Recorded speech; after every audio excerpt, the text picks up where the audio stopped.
بچوں آج ہم لوگ توبہ کے بارے میں بات کریں گے. ٹھیک ہے. گناہ کی وجہ سے انسان برباد ہو جاتا ہے. انسان کی دنیا اور آخرت دونوں برباد ہو جاتی ہے. جب انسان گناہ کرتا ہے تو اس کے دل میں ایک سیاہ نقطہ پیدا ہوتا ہے، یعنی کالا نقطہ.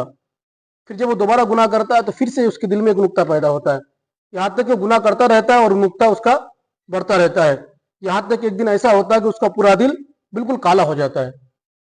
پھر کوئی بھی بھلائی کی بات اس کے اندر نہیں جاتی ہے، کوئی بھی اچھی بات اس کے اندر قبول نہیں ہوتی ہے.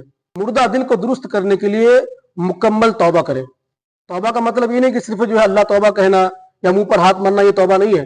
توبہ کا مطلب یہ ہے کہ انسان عزم مصمم کرے کہ میں اس گناہ کو دوبارہ نہیں کروں گا، یعنی پختہ ارادہ کرے کہ اب میں دوبارہ گناہ نہیں کروں گا، اور اللہ کی بارگاہ میں شرمندہ ہو، اس گناہ کو یاد کرے، شرمندہ ہو کہ مجھ سے یہ بہت بڑی غلطی ہو گئی، اب میں اس گناہ کو دوبارہ نہیں کروں گا. ٹھیک ہے، یہ توبہ کا مطلب ہے.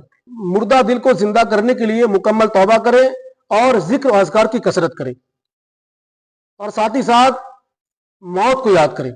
موت کو یاد کرنے سے بھی جو ہے انسان کا دل جو ہے صاف ہوتا ہے.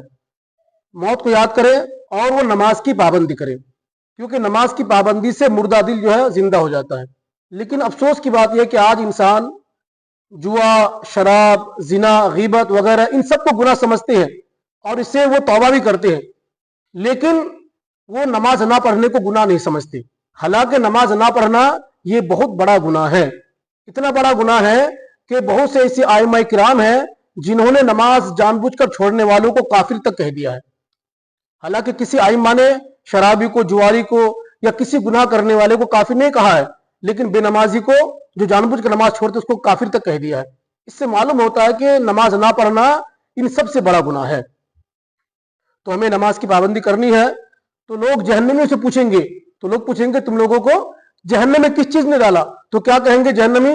لم نکو من المصلین، ہم نماز نہیں پڑھتے تھے. تو نماز نہ پڑھنا یہ جہنم میں جانے کی وجہ ہے.